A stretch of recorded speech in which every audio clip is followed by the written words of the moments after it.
పనికి మాలిన మాటలు మాట్లాడే వ్యక్తి ఒకసారి ఓడిపోయి బెత్తంతో కొట్టిన బుద్ధి రాని రోజక్క కాదు. వరదలు వచ్చినాయి. లోకేష్ హైదరాబాద్లో ఉన్నాడా? నువ్వు ఆడుండా వాళ్ళ ఇంట్లో? నువ్వు చూసా లోకేష్ ఆడుండా? లోకేష్ ఆడున్నాడో మాకు తెలుసా? నీకు తెలుసు. నువ్వు ఇటలీకి పోయావు, మాకు తెలియలా?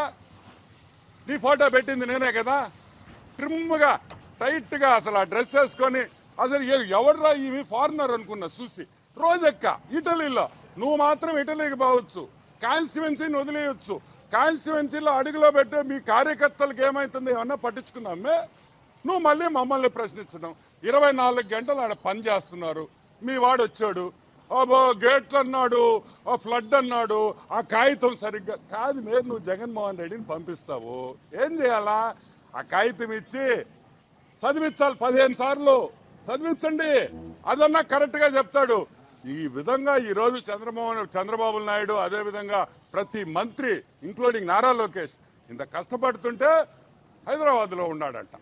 హైదరాబాద్లో నేను అడుగుతాను, అసలు బుద్ధిని మాట్లాడుతున్నావా? బుద్ధి లేకుండా మాట్లాడతావా? సైజు పెరగడం కాదు, బుద్ధి కూడా పెంచుకో. నువ్వు మర్యాదగా మాట్లాడితే మేము మర్యాదగా మాట్లాడతాం. మొన్న చెప్పా నేను, తిరుమలలో వద్దు అన్నా, చెప్పానా లేదా? మళ్ళీ తిరుమల దగ్గరికి వచ్చి ఆమెకి మళ్ళీ సరే నీకు దర్శనం ఇచ్చారు, ఇక్కడ మా వాళ్ళని కూడా నేను విమర్శించాలి కదా. ఆమెకేందా ప్రోటోకాల్ దర్శనం ఇచ్చేదా?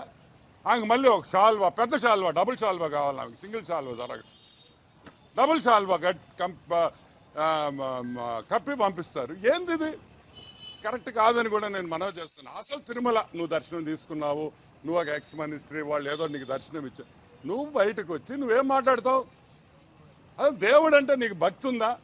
నువ్వు అమ్ముకున్న టికెట్లు, నువ్వు సంపాదించుకున్న డబ్బు ఇంకా మా వాళ్ళు తీలేకున్నారు. తొందరలో అన్నీ తీస్తాం, అన్నీ తీస్తాం. నువ్వు ఎంతెంత సంపాదించావు తిరుమలలో, నువ్వు ఎన్నెన్ని లెటర్లు ఇచ్చావు, అన్నీ తీస్తాం.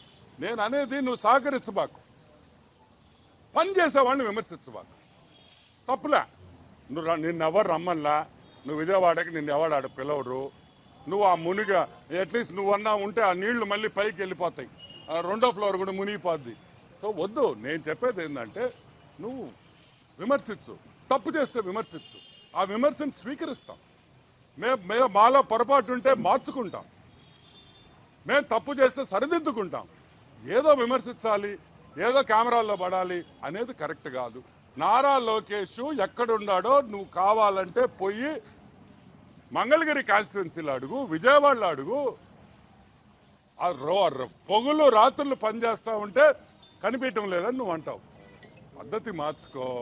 ఒకసారి ప్రజలు బుద్ధి చెప్పారు, అప్పుడు ఓడిపోయావు, నడి మధ్యలో గెలిచావు, మళ్ళీ ఓడిపోయి ఈసారి ఈపు బాధారు.